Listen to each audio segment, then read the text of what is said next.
There's been a lot of a lot of improvement on some students for sure. Others have done just great. They were great seemed like they were doing wonderful from day one. The biggest changes and effects I've seen is on a social level, especially learning how to communicate with other people. I think that a lot of the students had not been in a place where there was constructive communication and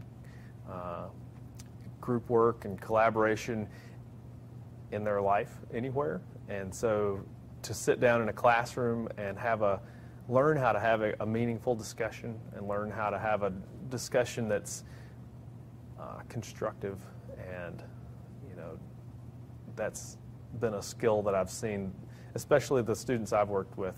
That's where I've seen them grow the most. From day one, it was a pretty excited bunch of students, and then by the end, visiting the class and seeing their discussion, it's really evolved to a pretty rich place. Seeing the growth that all the students have had. Some students have had challenges that are, you would expect from a normal college experience, and then some students have had to overcome some bigger challenges. And some of those bigger challenges have been life-changing rather than just how to study for my math. And so it makes me feel pretty proud to see the students that have made those life changes that really will matter, not just in the immediate getting through school, but we're talking changes that'll keep them alive longer. They'll keep them with their family longer.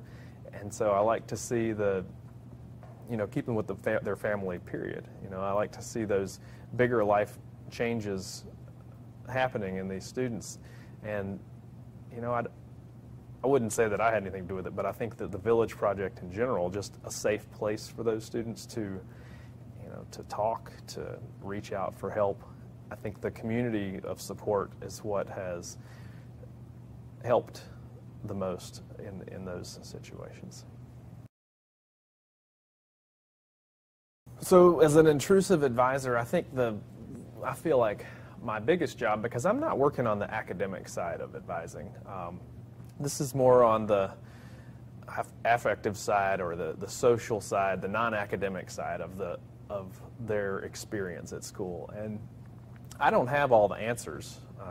I don't know what class to register for when, or I don't always even know what office to go to for X problem or Y problem, whatever it is. But I do know people who know the answer to that. And I think as an intrusive advisor and a resource, I think that linking those students to a solution to their problem, or at least to step one of a solution to a problem, is a big part of what I've helped my specific cohort with.